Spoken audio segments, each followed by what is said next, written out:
Starting very soon.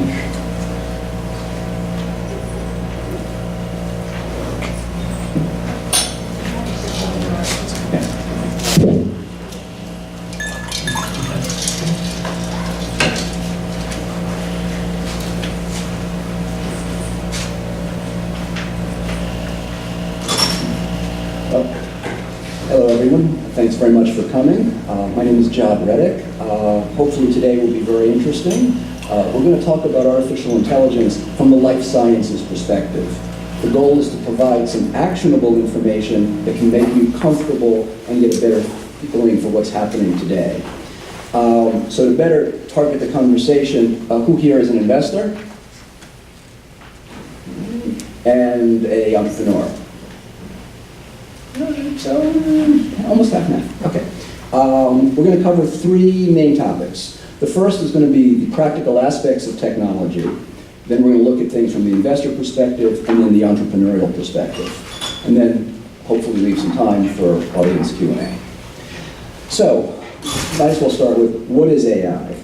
First, there's what we call artificial general intelligence, which is the kind of thing that comes to mind when you can ask any question that you're thinking about. Worked fairly wonderfully on Star Trek, not so well in 2001 with HAL, and extremely inconsistently with Alexa and Siri. And that kind of, it's fascinating stuff, but that's not really for today. The simplest kind of non-techie definition of AI is that it's the development of computer systems to perform tasks normally that require human intelligence. So yes, the terminology and the math can get very complicated and lots of buzzwords, but that today really doesn't matter. Our focus is going to be on what AI can and can't do in the real world. At this point, AI kind of feels like it's expected.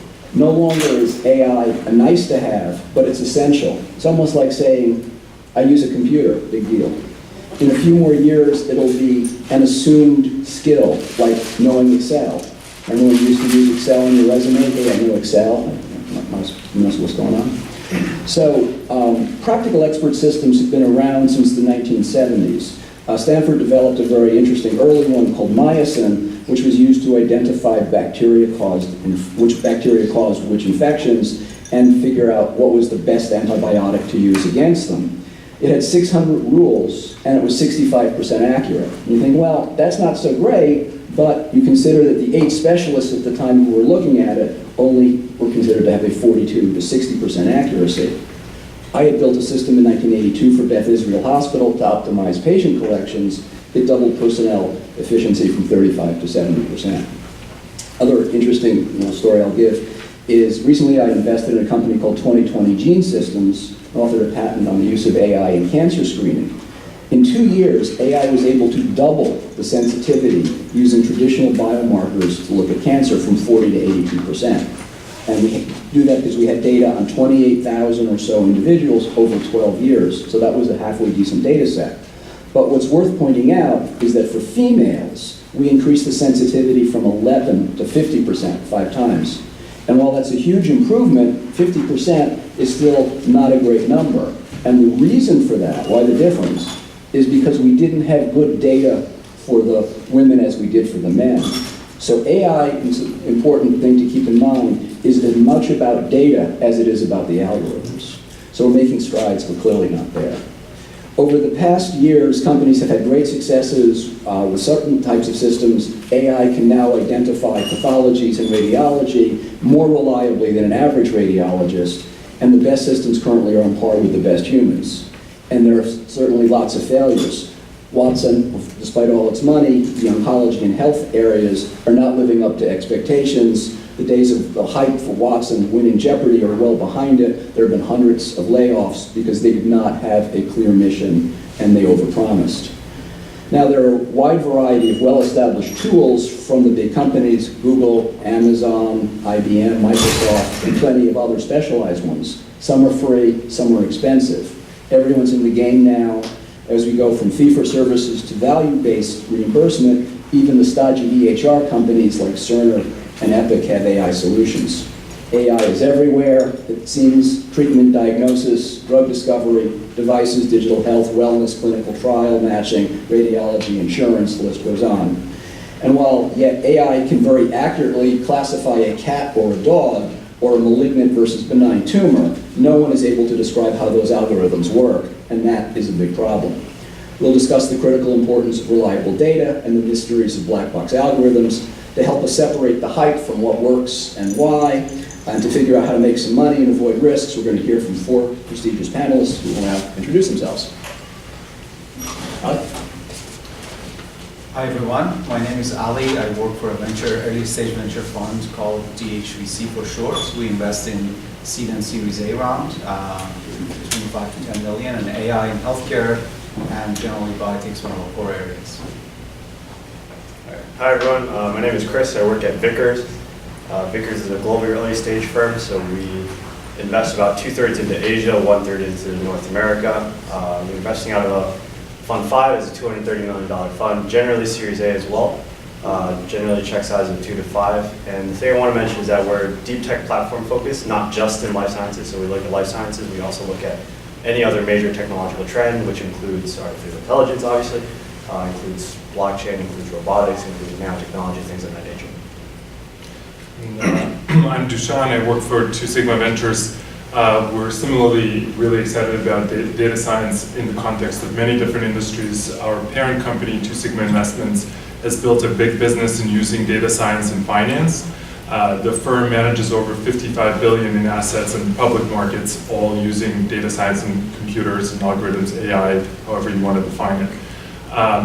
It employs 1,500 people now, 200 PhDs in different data science disciplines. And so with the Ventures Fund, what we try to do is invest in companies that similarly are excited about data science and AI in the context of other industries. So we wouldn't invest in anything that's competitive to the main business, but we would invest and heavily focus on healthcare meets data science. We're also early stage seed through B and based in New York. My name is Rafael. I work for a newly established investment entity. Well, I'm a co-founder. So spending a long career in pharma and most recently leading the oncology licensing for one of the big pharma companies, and decided to move on to the investment side. And realizing, from a pharma career, the huge gap between the way care is being delivered to what's out there and what's possible for the patient, and the way drugs are being developed, and how it could look with the right use of technology. We have very significant interest in AI-driven technologies. I personally strongly believe it's going to change the way care is being administered and drugs are being developed. So that's one thing. Okay. Should be a good group. My background, very briefly, I'm an entrepreneur and an active angel investor with MABA, Mid-Atlantic BioAngels, as well as a founding member of Corrects Reform here in New York. In addition to AI work, one of the more interesting projects I did was being co-founder of a business unit that created rapid prototyping, which then turned itself into agile development, which is now the standard of way software is developed. I'm chairman of a telecom company called UserCentric, which was considered to be the 6th fastest growing firm in the New York region by Deloitte. And we did a lot of due diligence work and the subject matter expert at Arthur Andersen in M&A in mobile. I currently have a few active projects. I own a small GSM mobile operator, which is doing an interesting blockchain project for improving mobile roaming, which is in pretty bad shape. I'm the co-founder of an agricultural pioneer called OptiHarvest, which has proven technology to shine light under the canopy of trees, which increases fruit production 20 to 30%. And I'm doing the AI and the IoT piece for that, which is a fascinating project to get a lot more fruit out of land worldwide. However, my most important work is I'm the CEO of a company called LimeLog. We're soon going to be launching a medical app which will use AI to improve treatment for perhaps the 1 million seriously ill Lyme patients. It's being developed by my son, who was diagnosed with it a couple of years ago, so that is a very important project to me. So that's who we are, and I think we're going to kind of start with the tech. So everyone's doing AI. What's special about how the way you look at it? I'm happy to start. As I mentioned, Two Sigma built a business of incorporating all sorts of world's data and using it, building computer models that trade in public markets. And so for us, data science is about, not just about, fancy algorithms, but it's also about aggregating that data, cleaning the data, putting it in the right format, and then obviously analyzing it. And so when I look at healthcare, we were excited about this space because a lot of the data, electronic data, is just now becoming online. So whether it be electronic health records or sequencing data, it's relatively recent as compared to the data that's been available for perhaps some of the other industries. So what's special about what we're looking for is our companies that kind of benefit from the data that's becoming available, but also in how they clean it, how they structure it, what sort of areas they focus on that can enable them to use this data in an efficient manner. I can add to that. One example of the company we invested in recently is called Atomwise. They're computational drug discovery. You know them quite well too, I'm sure.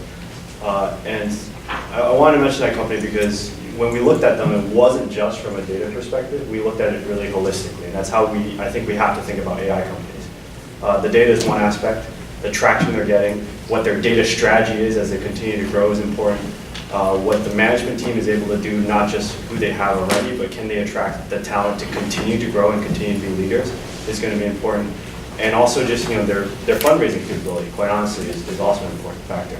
So those are a lot of different things that we looked at, and we consider the company as a holistic thing, not just purely from the data side. One thing in that context that we mentioned is also we also look at robotics and whether companies can generate data themselves in a cheap way, perhaps. Well, I mean, it doesn't have to be robotics. It could be a new way of aggregating what's already out there. But one of our portfolio companies, Recursion, has a system for generating lots of data through images by imaging cell assays. That's still cheaper than sequencing. So it's just an example. That's an interesting thing. Yeah. So, as I said, AI has been around forever. Why is it now finally coming to the fore and people doing things? Yes, so I'll take this one.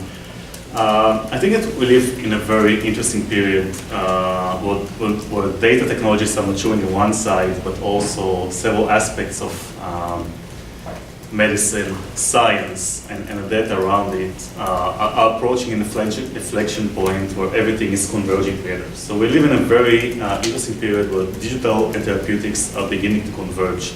There is a growing interest in personalized care, precision care, also value-based reimbursement. Obviously, there are more therapies being developed and technologies on the market, which could be ever someone could pay for, even with 80% GDP. And that's where I think AI is coming into potential huge value of tailoring the right therapy, the right patient at the right time. So it's basically the potential to close the gap between the way patients are being treated and the way they could be treated, and achieving them in best practice. And because there's so much data out there available, the physician usually is able to look at maybe 1% of the data, and the AI is reaching a point with all the available data points around us in this data ocean that it might be able to drive an inflection point to the way things are being done.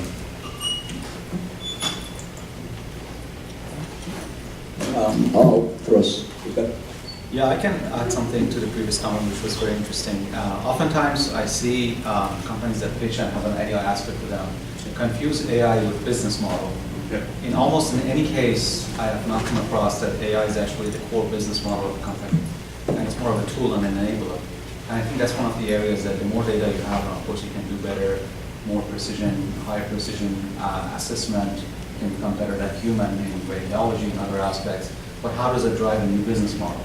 And that's usually the key for us, at least as an investor, to evaluate an AI-based company. That does the AI actually rely on the data to drive a new business model, or is it the same model as before? Which brings me perfectly into the question about the data. What are the strategic advantages of having a data set? How does it improve the outcomes? Is it a critical success factor, succeed or fail? What do we do about understanding what that data means?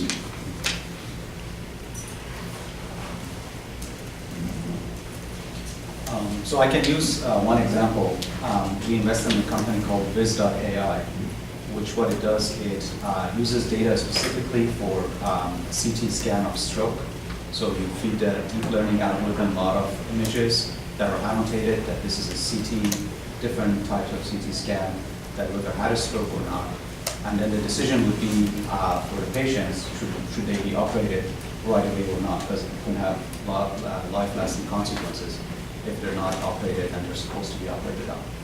And of course, that assessment of the software is very important and gets better and better with the data. But what it does, it allows the neurosurgeon to be able to access patients, not it's in their own hospital, but also hospitals elsewhere. So let's say you have a hospital that's not a trauma center, or they don't have a neurosurgeon on hand on their staff, but they have this application. So they can use it, you can use the application and can see the CT scan and then decide if they have to transfer the patient immediately with a helicopter to the trauma center and then be operated on. And then that allows this whole new revenue model for the trauma center to be generated, because now the surgeon can have access to a lot of patients and the utilization goes up and so on. And that completely changes the dynamic for them. And the data, of course, is very important, because if it wasn't for the AI algorithm, the neurosurgeon itself wouldn't have the capacity to look at thousands of images per day and decide which patient needs operation right away or not.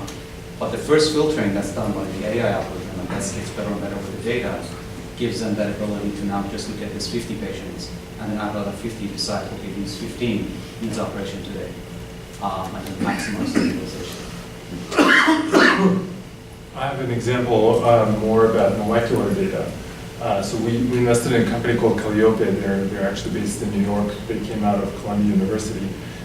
What they have concentrated on is the gut system, and they took a lot of time to sequence every single cell we have in our gut and map their expression data, their RNA sequencing data, and then map all of that data to the brain and what receptors some of the brain cells have, and then try to trace how our gut essentially communicates to our brain.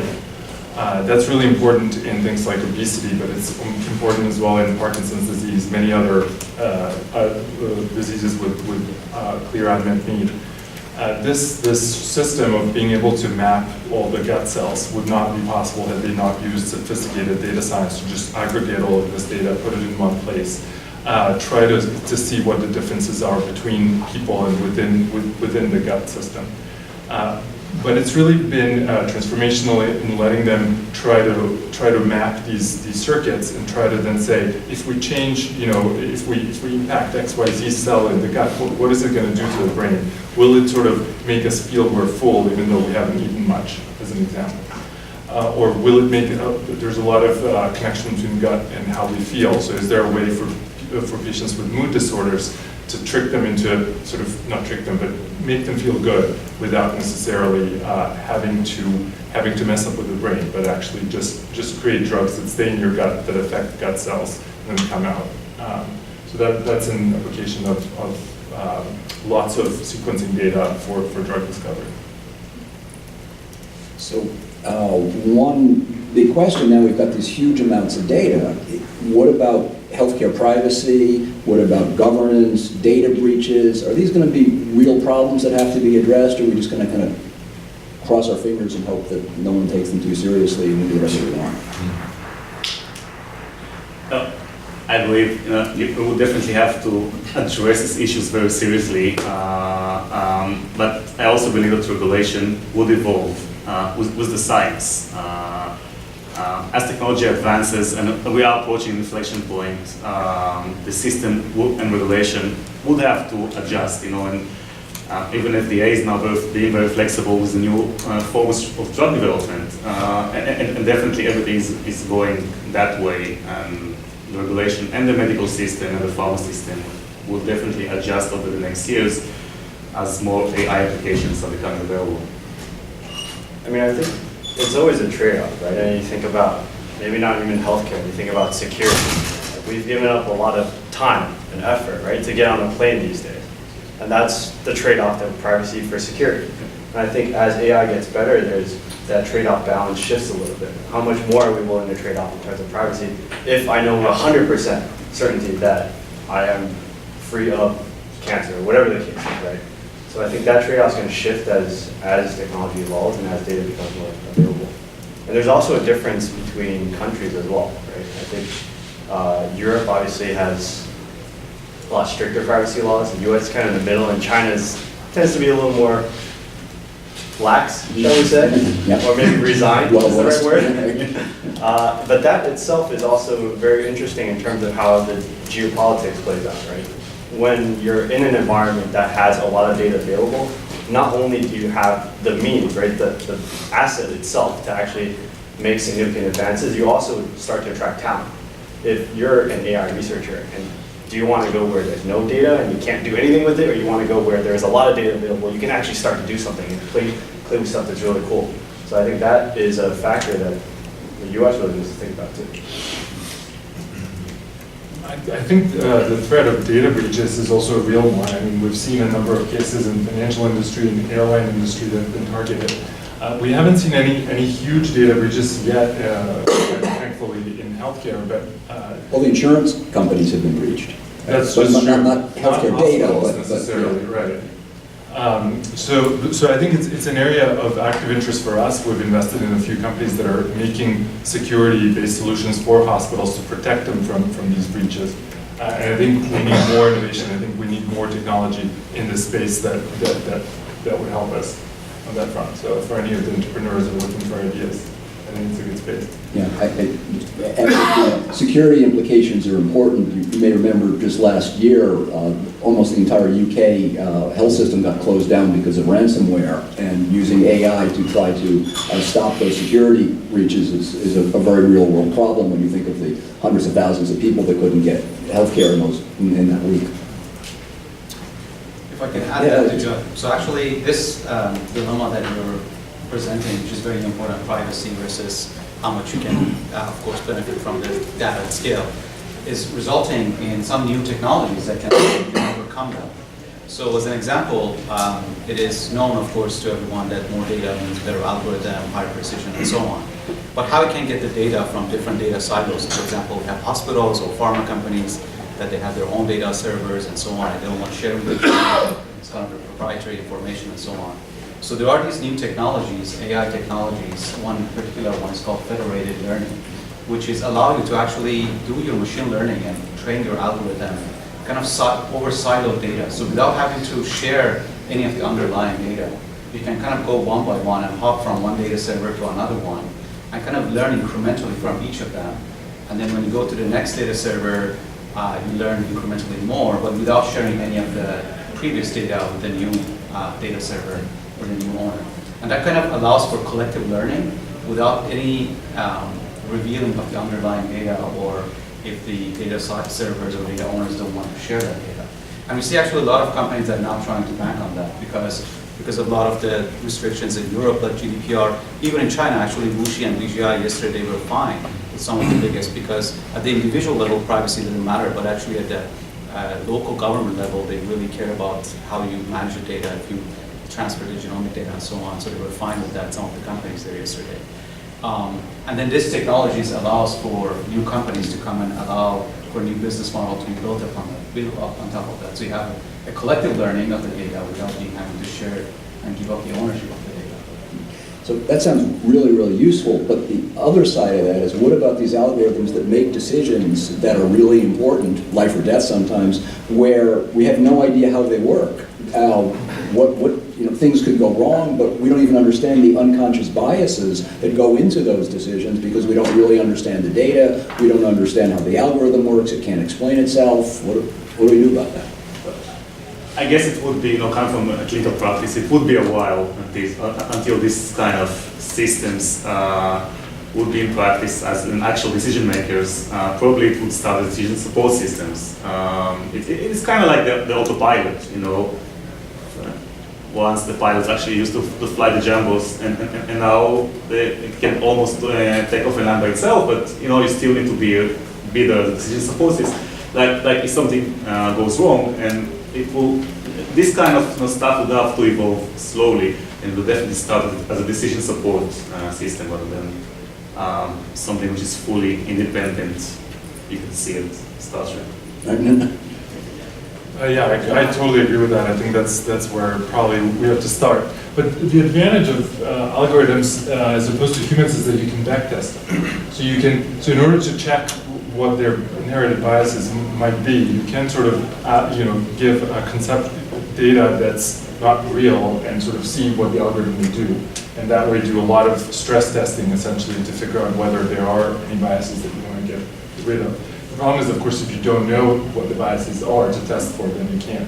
But to some degree, there are things you can do to prevent it if you're sophisticated and if that's what you care about.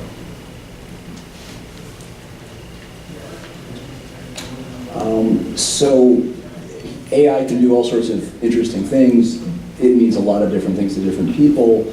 Are there some AI approaches and tools that intrinsically work better than others that people want to adopt and stay away from other ones that are known to not have the outcomes that they're looking for? No, in a way, I would say that AI is the new IO. I spent a period in oncology, and there was a certain period where every possible drug, even if it was a chemotherapy, cytotoxic, it was an immuno-oncology drug, because that's what the market expects. And in a way, that's the situation now with AI. So even if you just have an app, an electronic medical record, whatever, everything is an AI. So not to say it's not valuable. So if you have a digital therapeutic, obviously, it can be worth lots of money, it can help patients, and it's very valuable. But sometimes it's incremental versus disruptive, and then there is the disruptive stuff that could change the way patients are being treated, the way drugs are being developed. And that's, to my view, that's the real potential of AI. So not all AIs are created equal, probably.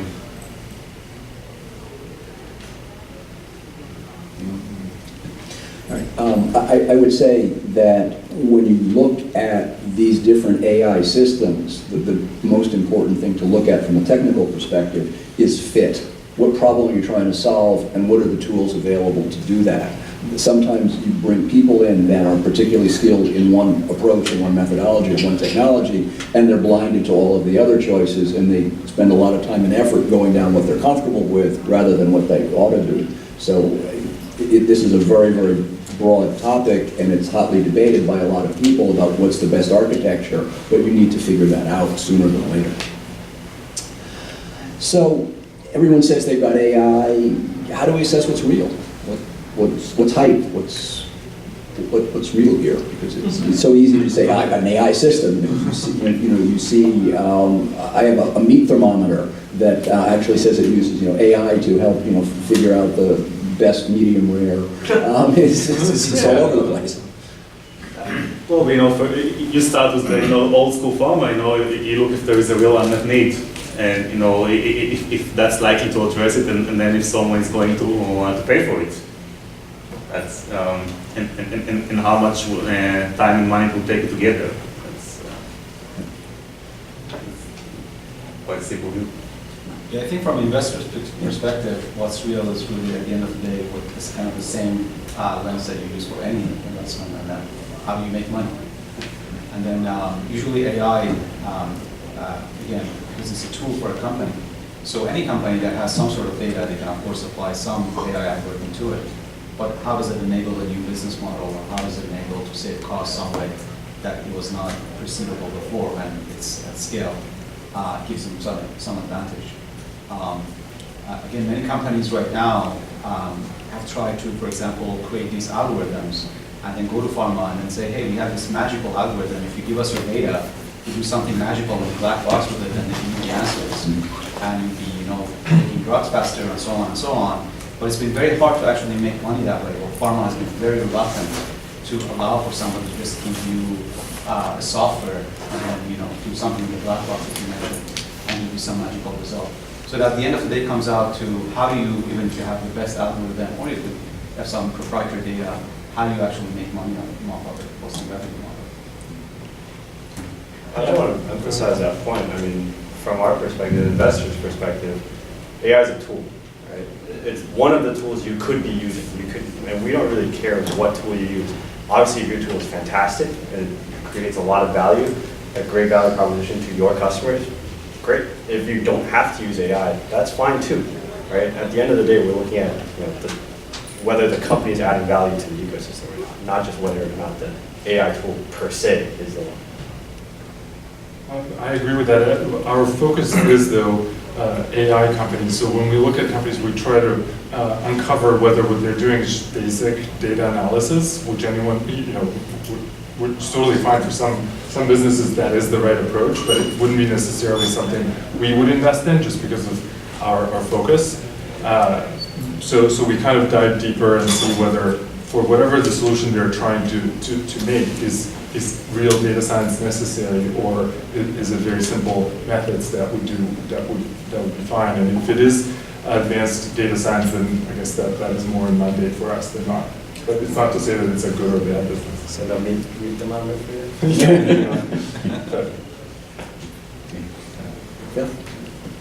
you? So beyond that, anything specific that investors ought to be looking at when they see a company that says, hey, I've got AI, where should the focus be for the investor? It really depends on the company, I guess. You're looking at, we focus also, I mentioned already a little bit of the team, what approach they're applying, but we also look at the data set and whether they can get access to it, how large it is. We also have internally a lot of data science expertise, and so we pair data scientists that we have in-house with the company and use that as a way for us to evaluate the company, but also if we make an investment, that is a resource that the company can use later as an advisor. So are there particular performance indicators and metrics that ought to be looked at by investors separate from the kind of normal balance sheet and the things that we're all comfortable doing? That AI says, here's a special bunch of stuff we need to examine? Well, I think what Dushan said about data acquisition is very important because it's easy to have your proof of concept with a very expensive data that you acquire and then you show your algorithm works and so on. But you have to think about what is going to be your data acquisition cost at scale. And that's something that's very hard to achieve in many cases because it's just going to be very costly. If you have to pay for samples, if you have to pay for imaging, and so on, that just simply doesn't scale. We'll have to be very capital intensive. One example is that I usually go back when I try to make an analogy is Flatiron. So Flatiron, they did this kind of basically a trick that was a nice trick, but it's a win-win. So you give the software away to the oncologists, the patients, and they're happy to use it because it makes their life easier. Oncologists can make decisions better by being better informed about what are the other patients and outcomes that have been in their area of expertise. But also by doing so, they're submitting and they're volunteering their data to the Flatiron platform. And then that allowed Flatiron to accumulate so much data, like 1.5 million cancer patient data in a very short amount of time without having to spend any money to acquire that data. And then of course they were able to do a lot of things AI-driven on top of that. Well, I was just going to say, when we look at AI companies, right, we think about the longer term view too. It's insufficient for a company to come to us and say, we have X number of records from this system today. That's great, but what's going to happen tomorrow? Like, how do you continue to develop your data set? Are you going to get it from additional systems? Do you have a way to kind of start making proprietary data on your own? Those are all important questions as well. And a lot of the work that you might do in kind of what Dushan mentioned, cleaning that data and other things, is also value added. And how does that play into what your long-term data strategy is also an important question.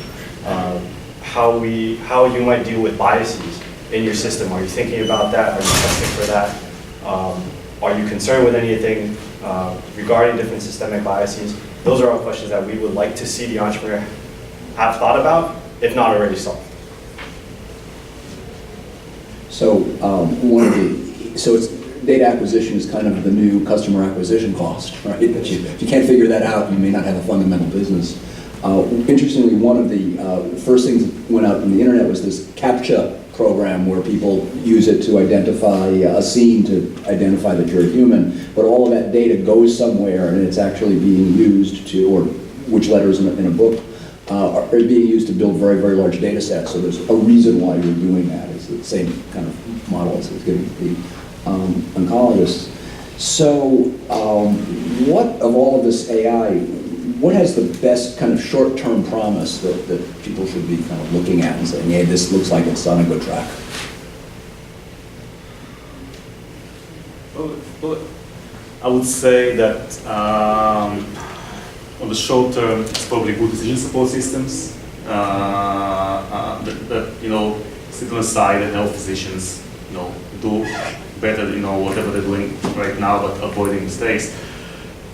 On the long term, it's probably, I'll take again the Star Trek analogy. It's, it's a bit of a moonshot, but it's closing the gap between clinical care, the way clinical care is being administered now, because sometimes it's paper files, sometimes it's disconnected from 99% of the patient's data to a place where everything is integrated all together, and same goes for drug development. Sometimes people look at, invest billions and then sit in a room with Excel sheets, the hour is up and they move on.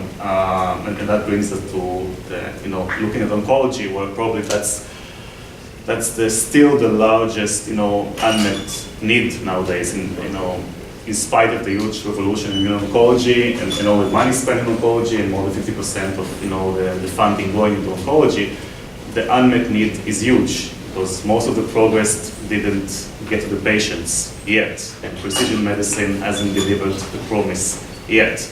And probably on the longer term, which is I guess 10 years from now, AI will be very crucial in closing the gap in oncology and actually delivering the promise of precision medicine to patients.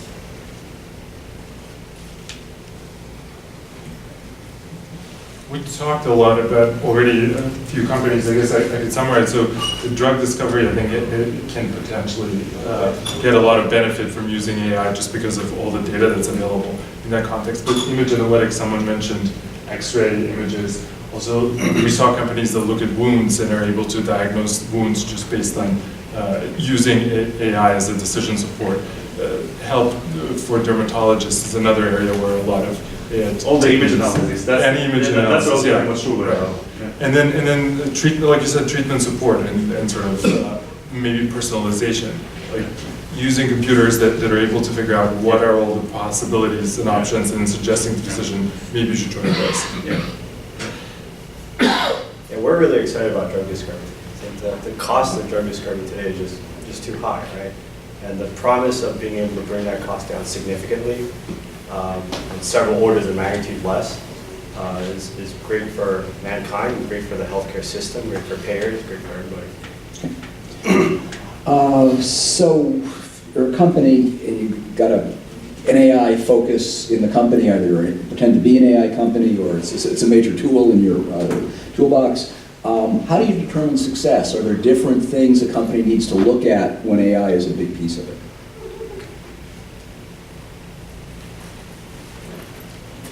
So for anybody that likes to understand implementation of AI, I encourage you to read this recent book by Kai-Fu Lee, who used to be the head of Google in China. And in the past 6-7 years, he had a venture capital there, and he's backed many unicorns in China. In his new book, he has a new book called Superpowers, China and US, or AI Superpowers, US and China, something in that line. What it really talks about, what I described is, there's a distinction between AI, kind of the discovery of the new algorithm and the new capabilities, and the implementation of it. In many cases, the Chinese ecosystem were just copying some of the best algorithm or some of the best models in the US, but when it came to implementation, actually making a success at scale out of it, whether in healthcare or other areas like consumer, they were massively overpassing the US. Part of it because the privacy perhaps was not as important in China as in the US, but there are many other aspects just how implementation was better executed there because of fierce competition and so on. And then it talks about that actually at the end of the day, you still have to be very much operating like a lean entrepreneur and so on to be able to make a company successful, and AI comes into perspective in that. So that's one example that, or one resource to learn more about that topic.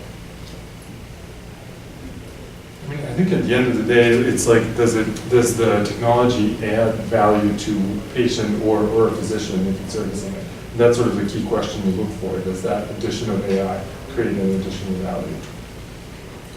Probably want to avoid the hype, putting your sunglasses, and look at the actual unmet need it serves, like, with any nice and shiny technology.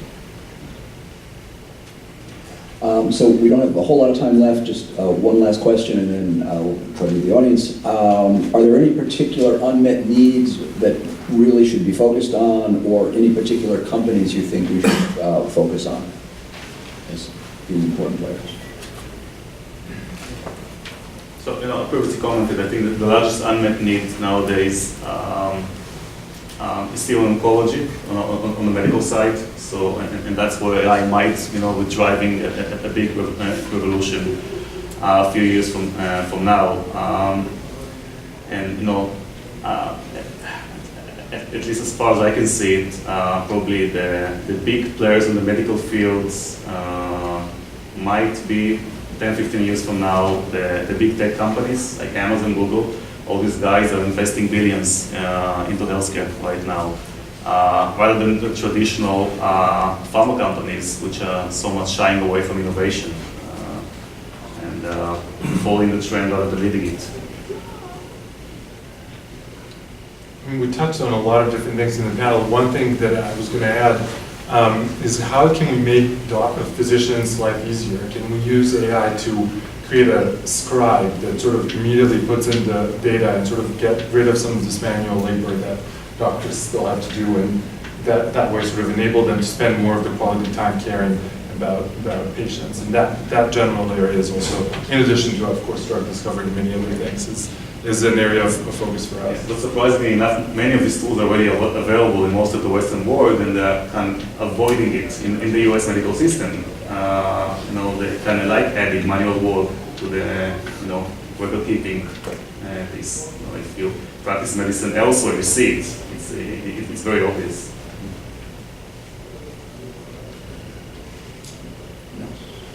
I just want to make a general comment, actually. So, I think having different approaches is going to be very important. And I want to give you an example from outside the healthcare world. And this is an NLP company that we invested in.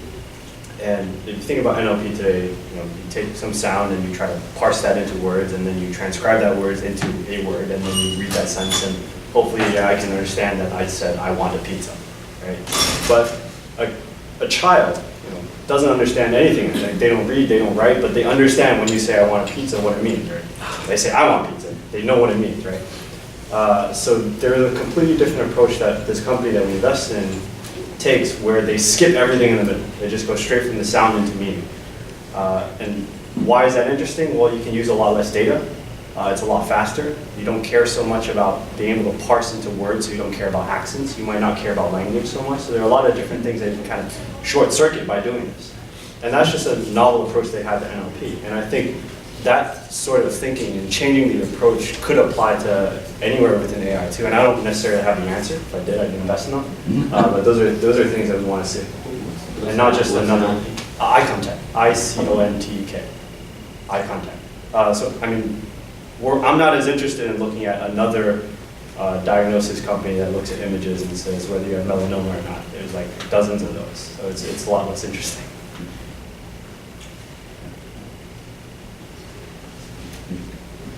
Okay, so a few minutes left. Questions, burning thoughts? So So I'm an entrepreneur selling software to hospitals. Often we have a data play. Data acquisition is important to what we do. I guess in terms of data acquisition and execution and strategy, what's your feedback on when you start to go through the IT security checklist with the hospital systems, and then you go to complete a BAA, and there's very strict language showing and asking that you do not use data to resell or to sell their data in any way, shape, or form. How do you, one, do you know any legal lawyers that we could that are familiar with working with that could help navigate that? But also, have you seen any strategies of that being effective? Because a lot of times, what you'd like to do, I guess, in writing in the BAA, if you start to get into the weeds, we've seen certain statements of, and we argue it every single time. They'll send a BAA, they'll start the hospital BAA, we'll have all these aggressive terms, we'll push back on as many as we can, and we'll try to meet the middle. What are your strategies with dealing with that? I mean, it depends on what you're trying to do with the data. It sounds like you actually want to resell it, or you're using it just for in-house? You continued improvement, optimization of product, of which we do sell to other customers. So de-identifying that data, but using that data to allow us to fine-tune our services, which is kind of a gray area. And then using a lot of the data that is on our platform to sell it to people such as payers. I think one thing I would add is try to find a partner who's gone through that before, because it's exhausting to try to negotiate these things yourselves, and if they don't like you, they'll find a way that you're in violation.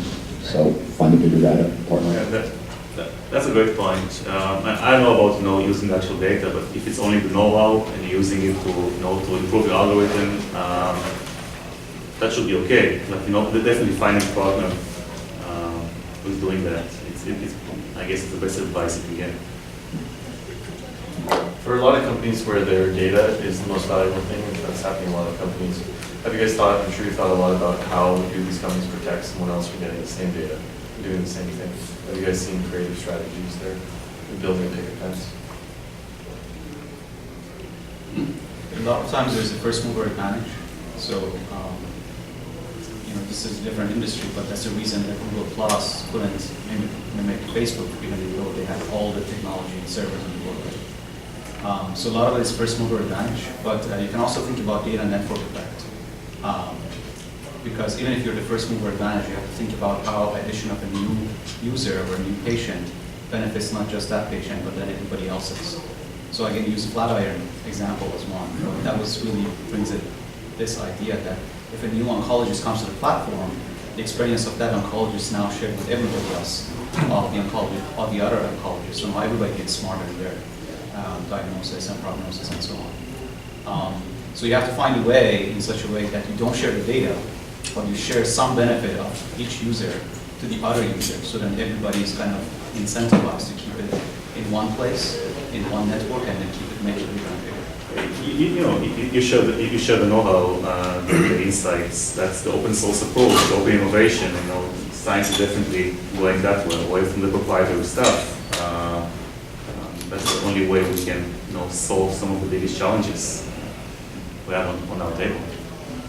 And just to add to that, I think we've seen that as well, where you're basically saying we can use our system on your data, you get to keep your data, but you actually can harness that incremental improvements for other clients as well. So they're a little more comfortable with that. So that someone else can come and do the same thing. Right? So a good example is for data network effect is 23andMe. Anyone can now sequence pretty cheaply, DNA, maybe more cheaply than what it costs 23andMe. But they already have a big network, a big community, and so people go to them still, even though someone else could do it, just because they already have 2 million people. They already have that sort of hereditary network, and so they have a leg up, and probably that is their moat, as you call it. Does anybody have any experience in incorporating AI into software and then going through the FDA approval process yet in your groups? The company you mentioned with AI about stroke, they use some of that FDA approval. FDA doesn't care if whether it's AI or whatnot. No. As long as the software is like the class, Yeah, specific as long classes. as it's secure. Yeah, so you have to, there's of Yeah, course the you have to compliance. cybersecurity and HIPAA. I did want to make a comment. In terms of HIPAA, there's quite a number of daily fines going out by the government on security breaches on HIPAA data.